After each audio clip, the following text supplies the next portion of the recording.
ఓం శాంతి. Murali date July 15, 2020. Baba చెప్తున్న మహావాక్యాలు. మధురమైన పిల్లలు, మీరు సత్యాతి సత్యమైన వైష్ణవులుగా అవ్వాలి. సత్యమైన వైష్ణవులు భోజనం పథ్యముతో పాటు పవిత్రంగా కూడా ఉంటారు. ప్రశ్న: ఏ అవగుణం గుణముగా మారినప్పుడు నావు తీరానికి చేరగలుగుతుంది? జవాబు: అన్నిటికంటే పెద్ద అవగుణము మోహము. మోహము వలన సంబంధికులు స్మృతి విసిగిస్తూ ఉంటుంది. ఎవరి సంబంధికులైనా మరణిస్తే 12 నెలల వరకు వారినే తలుచుకుంటూ ఉంటారు. చేతులతో ముఖాన్ని కప్పుకొని ఏడుస్తూ ఉంటారు. వారి స్మృతి వస్తూనే ఉంటుంది. ఒకవేళ బాబా స్మృతి ఈ విధంగా సతాయిస్తే, రాత్రింబవలు మీరు తండ్రిని స్మృతి చేస్తే మీ నావ తీరానికి చేరిపోతుంది. ఏ విధంగా లౌకిక సంబంధికులను స్మృతి చేస్తారో అలా తండ్రిని స్మృతి చేసినట్లయితే అది అహో సౌభాగ్యము. ఓం శాంతి. స్వయాన్ని ఆత్మగా భావిస్తూ తండ్రిని స్మృతిలో కూర్చోండి అని బాబా ప్రతిరోజు పిల్లలకు అర్థం చేయిస్తారు. నేడు దానికి కొద్దిగా చేరుస్తూ ఉన్నారు. కేవలం తండ్రిగానే భావించడం కాదు, ఇంకొక విధంగా కూడా భావించాలి. పరంపిత పరమాత్మ శివుని గాడ్ ఫాదర్ అని కూడా అంటారు. ఇదే ముఖ్యమైన విషయము. వారు జ్ఞానసాగరులు కూడా. జ్ఞానసాగరులైన కారణంగా వారి టీచర్ కూడా. వారు రాజ్యోగాన్ని నేర్పిస్తున్నారు. ఈ విషయాలు అర్థం చేయిస్తే సత్యమైన తండ్రి వీరిని చదివిస్తున్నారని, వీరు ప్రాక్టికల్గా విషయాలను వినిపిస్తున్నారని అనుకుంటారు. వారు సర్వుల తండ్రి, టీచర్, సద్గతి దాత కూడా. మరియు వారిని నాలెడ్జ్ఫుల్ అని అంటారు. వారు తండ్రి, టీచర్, పతిత పావనలు, జ్ఞానసాగరలు. మొట్టమొదట తండ్రిని మహిమ చేయాలి. వారు మనల్ని చదివిస్తున్నారు. మనము బ్రహ్మకుమార్ కుమారిలము. బ్రహ్మ కూడా శివబాబా రచనయే. ఇప్పుడు ఇది సంగమ యుగము. ఇక్కడ ముఖ్య లక్ష్యము కూడా రాజయోగమే. మనకు రాజయోగం నేర్పిస్తున్నారు. కావున టీచర్ కూడా అయ్యారు. మరియు ఈ చదువు కొత్త ప్రపంచం కోసం ఉన్నది. మేము ఇతరులకి ఏవో విషయాలను అర్థం చేయించాలన్నది ఇక్కడ కూర్చొని పక్కా చేసుకోండి. ఈ విషయాలు మీ లోపల ధారణ అవ్వాలి. కొందరికి ఎక్కువ ధారణ అవుతుంది, కొందరికి తక్కువ ధారణ అవుతుందని మీకు తెలుసు. ఇక్కడ కూడా ఎవరైతే జ్ఞానంలో బాగా చురుగ్గా ముందుకి వెళ్తారో వారి పేరు ప్రసిద్ధమవుతుంది. వారి పదవి కూడా ఉన్నతంగా ఉంటుంది. పద్యమును కూడా బాబా తెలియజేస్తూ ఉంటారు. మీరు సంపూర్ణ వైష్ణవులుగా అవుతారు. వైష్ణవులంటే శాకాహారులు, మాంసము, మద్యము మొదలైనవి తీసుకోరు, కానీ వికారాల్లోకి వెళ్తారు. మరి వైష్ణవులుగా అయ్యి లాభమేముంది?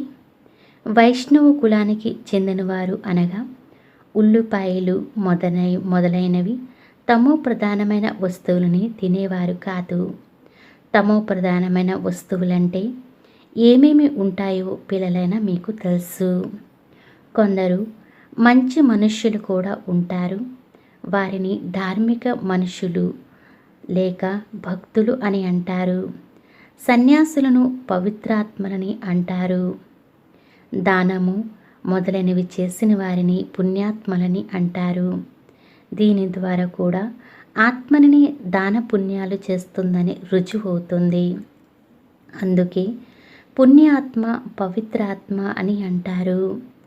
ఆత్మ నిర్లేపి కాదు. ఇటువంటి మంచి మంచి పదాలను గుర్తు చేసుకోవాలి. సాధువులను కూడా మహాన్ ఆత్మని అంటారు, మహాన్ పరమాత్మ అని అనరు. కావున సర్వవ్యాపి అని అనడం తప్పు. అందరూ ఆత్మలే. ఇక్కడ ఎవరైతే ఉన్నారో అందరిలో ఆత్మ ఉంది. విద్యావంతులు వృక్షాలలో కూడా ఆత్మ ఉంటుందని రుజువు చేస్తారు. 84 లక్షల జీవరాశులలో కూడా ఆత్మ ఉందని అంటారు. ఆత్మ లేకపోతే వృద్ధి ఎలా జరుగుతుందని అంటారు. మనుష్య ఆత్మ ఏ జడ పదార్థంలోకి వెళ్ళదు. శాస్త్రాలలో ఇటువంటి విషయాలు రాసేశారు. ఇంద్రప్రస్థము నుండి క్రిందికి తోయగానే రాయిగా అయిపోయారని రాశారు. ఇప్పుడు తండ్రి కూర్చుని పిల్లలకు అర్థం చేయిస్తున్నారు. దేహం యొక్క సంబంధాలను తెంచి స్వయాన్ని ఆత్మగా భావించండి. నన్ను ఒక్కరినే స్మృతి చేయండి. ఇక మీ 84 జన్మలు పూర్తయ్యాయి. ఇప్పుడు తమో ప్రధానం నుండి సత్వ ప్రధానముగా అవ్వాలి. దుఃఖధామము, పవిత్రధామము, శాంతిధామము, సుఖధామము, పవిత్రధామాలు. ఇది అర్థం చేసుకుంటారు కదా. సుఖధామంలో ఉండేటువంటి దేవతల ముందు తల వంచి నమస్కరిస్తారు. దీన్ని బట్టి భారతదేశంలో కొత్త ప్రపంచంలో పవిత్ర ఆత్మలు ఉండేవారని, ఉన్నతమైన పదవిని కలవారని ఉండేవారని రుజువు అవుతుంది. నిర్గుణుడైన నేను, నాలో ఏ గుణాలు లేవని అన్నప్పుడు పాడుతూ ఉంటారు. వాస్తవానికి అలాగే ఉన్నారు. ఏ గుణమూ లేదు. మనుష్యులలో మోహం కూడా చాలా ఉంటుంది. మరణించిన వారు కూడా గుర్తొస్తూ ఉంటారు. వీరు నా పిల్లలని బుద్ధిలోకి వస్తుంది. పతి లేక పిల్లలు మరణిస్తే వారిని గుర్తు చేసుకుంటూ ఉంటారు. పతిని 12 నెలల వరకు బాగా గుర్తు చేసుకుంటూ ఉంటారు. ముఖం కప్పుకొని ఏడుస్తూనే ఉంటారు. అలాగే ముఖం కప్పుకొని రాత్రింబవలు మీరు తండ్రిని స్మృతి చేస్తే మీ నావ తీరానికి చేరుకుంటుంది. తండ్రి చెప్తున్నారు, మీరు ఎలా అయితే పతిని గుర్తు చేసుకుంటూ ఉంటారో అలా నన్ను గుర్తు చేసినట్లయితే మీ వికర్మలు వినాశనమవుతాయి. ఇలా చెయ్యండని తండ్రి యుక్తులు తెలియజేస్తూ ఉంటారు. ఈరోజు ఇంత ఖర్చు అయింది, ఇంత లాభం వచ్చింది, ఇంత మిగిలినది అని ప్రతిరోజు లెక్కను చూసుకుంటూ ఉంటారు. కొందరు నెలలా చూస్తారు. ఈ లెక్క చూడడం ఇక్కడ చాలా అవసరము. బాబా పదే అర్థం చేస్తూ ఉంటారు. తండ్రి చెప్తున్నారు, పిల్లలైన మీరు సౌభాగ్యశాలులు. 1000 రెట్లు భాగ్యశాలులు, 1,000,000 రెట్లు భాగ్యశాలులు, పదమాపదం అరబ్ కరబ్ రెట్లు భాగ్యశాలులు. ఏ పిల్లలైతే తాము సౌభాగ్యశాలురని భావిస్తారో వారు తప్పకుండా తండ్రిని బాగా స్మృతి చేస్తూ ఉంటారు. వారి గులాబీ పుష్పాలుగా తయారవుతూ ఉంటారు. ఇది సారంలో అర్థం చేయించాలి. సుగంధభరిత పుష్పాలంగానే అవ్వాలి. ముఖ్యమైనది స్మృతి. సన్యాసులు యోగం అన్న పదాన్ని ఉపయోగించరు. లౌకిక తండ్రి తనను స్మృతి చేయమని చెప్పడం కానీ, నన్ను గుర్తు చేస్తున్నారా అని అడగడం కానీ చెయ్యరు. తండ్రికి పిల్లలకు తండ్రి తప్పకుండా గుర్తు ఉంటారు. ఇది నియమము. ఇక్కడ మాయ మరిపింపు చేసేస్తుంది. కావున అడగవలసిన అవసరం ఉంటుంది. ఇక్కడికి వస్తారు. మేము తండ్రి వద్దకి వెళ్తున్నామని భావిస్తారు. కనుక తండ్రి స్మృతి ఉండాలి. అందుకే బాబా చిత్రాలు కూడా తయారు చేయిస్తారు. కనుక అవి కూడా మీతో పాటు ఉండాలి. మొట్టమొదట ఎల్లప్పుడూ తండ్రిని మహిమతోనే ప్రారంభం చేయండి. వీరు మా బాబా. వాస్తవానికి వారు సర్వులకు తండ్రి, సర్వుల సద్గతి దాత, జ్ఞానసాగరులు. నాలెడ్జ్ఫుల్ బాబా మాకు సృష్టి చక్ర ఆది మధ్య అంతర జ్ఞానం ఇస్తారు. దీని ద్వారా మేము త్రికాలదర్శులుగా అవుతాము. ఈ సృష్టిపై త్రికాలదర్శి మనుషులెవ్వరూ ఉండరు. ఈ లక్ష్మీనారాయణలు కూడా త్రికాలదర్శులు కారు అని తండ్రి చెప్తున్నారు. వీరు త్రికాలదర్శులుగా అయి ఏం చేస్తారు? మీరు త్రికాలదర్శులుగా అవుతారు మరియు ఇతరులని అలా తయారు చేస్తారు. ఈ లక్ష్మీనారాయణలు జ్ఞానం ఉన్నట్లయితే అది పరంపరగా కొనసాగుతూనే ఉంటుంది. మధ్యలో వినాశనమైపోతుంది కనుక పరంపరగా కొనసాగదు. కావున పిల్లలు ఈ చదువు బాగా స్మరణం చేయాలి. మీ ఉన్నతమైన చదువు కూడా సంగం యుగంలోనే జరుగుతుంది. మీరు స్మృతి చెయ్యకుండా దేహ అభిమానంలోకి వస్తే మాయ చెంప దెబ్బ వేస్తుంది. 16 కళల సంపూర్ణులుగా అయినప్పుడు వినాశనానికి కూడా ఏర్పాట్లు జరుగుతాయి. వారు వినాశనం కొరకు, మీరు అవినాశి పదవి కొరకు ఏర్పాట్లు చేసుకుంటున్నారు. కౌరవులు మరియు పాండవుల మధ్యన యుద్ధం జరగలేదు. కౌరవులు మరియు యాదవుల యుద్ధం జరుగుతుంది. డ్రామా అనుసారంగా పాకిస్తాన్ కూడా తయారయ్యింది. ఇది కూడా మీ జన్మ జరిగినప్పుడే ప్రారంభమయ్యింది. ఇప్పుడు తండ్రి వచ్చారు కనుక అంత ప్రాక్టికల్గా జరగాలి కదా. ఇక్కడ గురించి రక్తపు నదులు ప్రవహిస్తాయని చెప్తారు. తర్వాత నేతి నదులు ప్రవహిస్తాయి.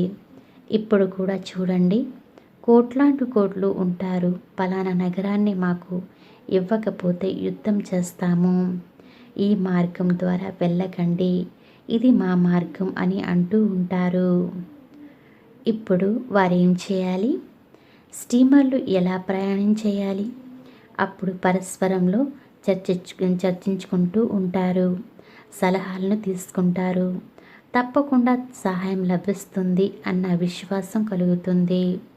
అప్పుడు వారు పరస్పరంలోనే సమస్యను పరిష్కరించుకుంటారు. ఇక్కడైతే డ్రామాలో గృహయుద్ధాలు రచించబడి ఉన్నాయి. ఇప్పుడు తండ్రి చెప్తున్నారు, మధురమైన పిల్లలు చాలా చాలా వివేకవంతులుగా అవ్వండి. ఇక్కడ నుండి బయటి ఇంటికి వెళ్ళగానే మళ్ళీ మర్చిపోకండి.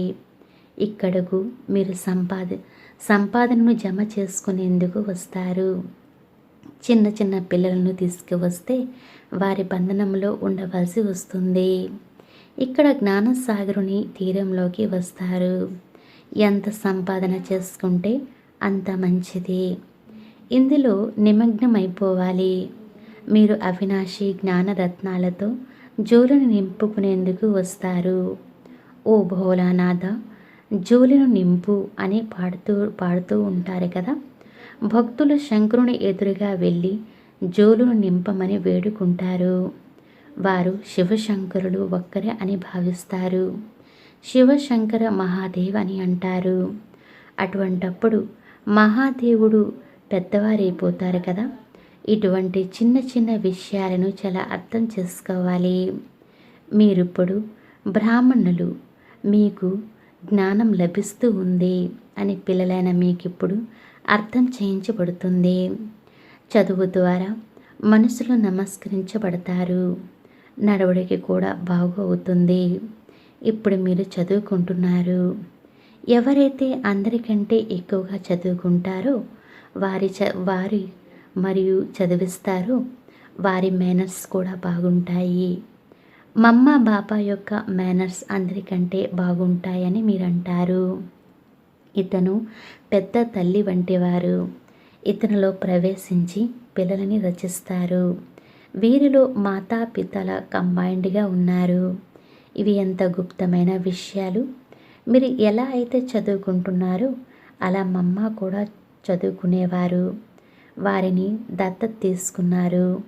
వారు తెలివైన వారి కనుక డ్రామానుసారంగా సరస్వతి అనే పేరు వచ్చింది. బ్రహ్మపుత్ర చాలా పెద్ద నది. సాగరము మరియు బ్రహ్మపుత్ర యొక్క మేళ కూడా జరుగుతుంది. ఇతను పెద్ద నది మరియు తల్లి కూడా.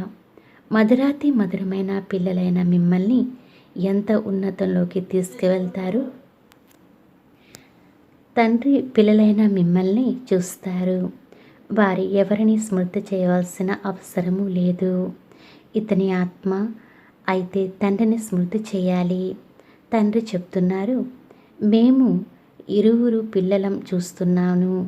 ఆత్మనైన నేను సాక్షిగా చూడను, కానీ తండ్రి సాంగత్యంలో నేను కూడా అలాగే సాక్షిగా చూస్తాను. నేను తండ్రితో పాటు ఉంటాను కదా, వారి బిడ్డను కనుక నేను వారితో పాటు చూస్తాను. నేను విశ్వానికి యజమానిగా అయి తీరుతాను. ఇదంతా నేనే చేసినట్లుంటుంది. నేను దృష్టిని ఇస్తాను. దేహ సహితంగా అంతా మర్చిపోవలసి ఉంటుంది. తండ్రి కొడుకుల ఒకటైపోయినట్లు కనిపిస్తారు. బాగా పురుషార్థం చెయ్యండి ఇప్పుడు తండ్రి అర్థం చేస్తున్నారు. తప్పకుండా మమ్మ బాబాలు అందరికంటే ఎక్కువ సేవ చేస్తారు. ఇంట్లో కూడా తల్లిదండ్రులు చాలా సేవ చేస్తారు కదా. సేవ చేసేవారే తప్పకుండా ఉన్నతమైన పదవి పొందుతారు. కావున వారిని ఫాలో చేయాలి కదా. ఎలా అయితే తండ్రి అపకారులను కూడా ఉపకారం చేస్తారు, అలా మీరు కూడా ఫాలో ఫాదర్ చేయండి. దీని అర్థం కూడా తెలుసుకోవాలి. తండ్రి చెప్తున్నారు, నన్ను స్మృతి చెయ్యండి, ఇతరులు ఎవరిని మాటలు వినకండి.